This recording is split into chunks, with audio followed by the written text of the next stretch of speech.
La dictadura venezolana ordena la captura del presidente electo Edmundo González. La orden ha sido acordada por el juez Eduard Briceño apenas unas horas después de haber recibido una solicitud por parte de la Fiscalía General de Venezuela, que está controlada por el dictador Nicolás Maduro. Según esa orden, al ganador de las elecciones del 28 de julio se le acusa de instigación a la desobediencia de leyes, de conspiración, de sabotaje a daños de sistemas y de asociación para delinquir, entre otros muchos cargos. La líder opositora venezolana María Corina Machado ha dicho al respecto que con las amenazas solo logran la cohesión de la alianza y un incremento del apoyo que reciben tanto dentro como fuera del país. De hecho, Argentina ha sido el primer país en pronunciarse al respecto. El presidente Javier Milei ha condenado la orden de detención precisamente en vísperas de la celebración del tercer encuentro regional del Foro Madrid, que tendrá lugar esta semana en Buenos Aires. Allí se van a reunir políticos, analistas e intelectuales de Hispanoamérica y de Europa para tratar asuntos comunes de hondo calado, con el telón de fondo del fraude electoral en Venezuela. Bueno, pues hace 37 días que el pueblo venezolano eligió como presidente por una mayoría aplastante al candidato opositor, Edmundo González, pero la Unión Europea y España siguen sin reconocer la victoria opositora, regalando tiempo con su ambigüedad al dictador asesino Nicolás Maduro. Ya ha quedado demostrado todo. Ha quedado demostrado que la oposición ganó por abrumadora mayoría. No es que no se hayan presentado las actas, como insisten Brasil, Colombia y de vez en cuando Borrell. Las actas se han presentado, las ha presentado la oposición. El gobierno no ha presentado ningún acta. La propia noche electoral, sin presentar ningún acta electoral, se proclamó vencedor Maduro. La oposición sacó las actas recopiladas a través de los interventores en las distintas mesas. Se demostró que Maduro estaba mintiendo, además estaba mintiendo de manera clamorosa. La oposición no había ganado por la mínima. Había aplastado en las urnas a Maduro, sacando más del doble de votos que él. Se ha demostrado que Maduro no tiene ninguna intención de reconocer el resultado electoral. Maduro está incumpliendo todos los acuerdos que algunos le hicieron firmar como excusa para levantarle sanciones. Por ejemplo, los acuerdos de Barbados, que se firmaron con Estados Unidos.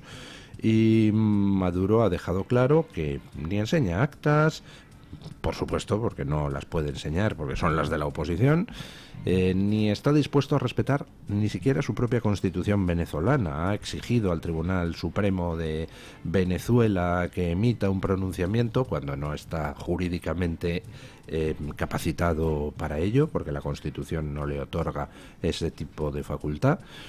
Y en vista de que nadie ha comprado la mercancía averiada de Maduro, porque es verdad que ni siquiera la infame Unión Europea, ni siquiera el infame Brasil, ni siquiera la infame Colombia de Petro han sido capaces de reconocer la victoria fraudulenta de Maduro, pues bueno, Maduro ha decidido que se atornilla en el poder. Vamos, que va a seguir gobernando, como la propia Unión Europea ha declarado, como gobernante ilegítimo, es decir, como dictador. En estos momentos ya pues no hay ningún tipo de ambigüedad. Ha ganado la oposición, Maduro se niega a abandonar el poder y encima ha emitido orden de detención del presidente electo Edmundo González. ¿Qué va a hacer la Unión Europea? ¿Va a seguir sin hacer nada? ¿Va a seguir regalándole tiempo al dictador, al torturador, al asesino, al ladrón, al golpista?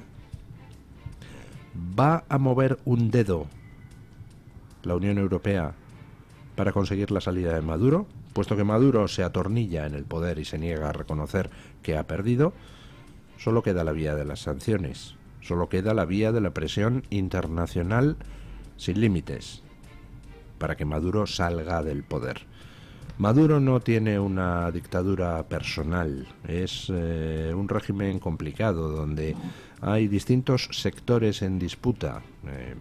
Vladimir Padrino controla el ejército, Diosdado Cabello controla todo lo que es el servicio de inteligencia, el aparato represivo y los colectivos paramilitares. Los hermanos Rodríguez, Jorge y Delcy, controlan todas las tramas empresariales de corrupción, y la propia mujer de Maduro controla todo lo que es el aparato judicial al servicio del chavismo.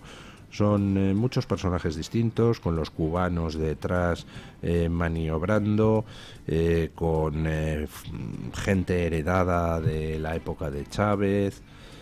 Bueno, Maduro puede caer si se presiona al régimen venezolano lo suficiente como para que le convenga más a algunos dejarle caer que mantenerle en el poder.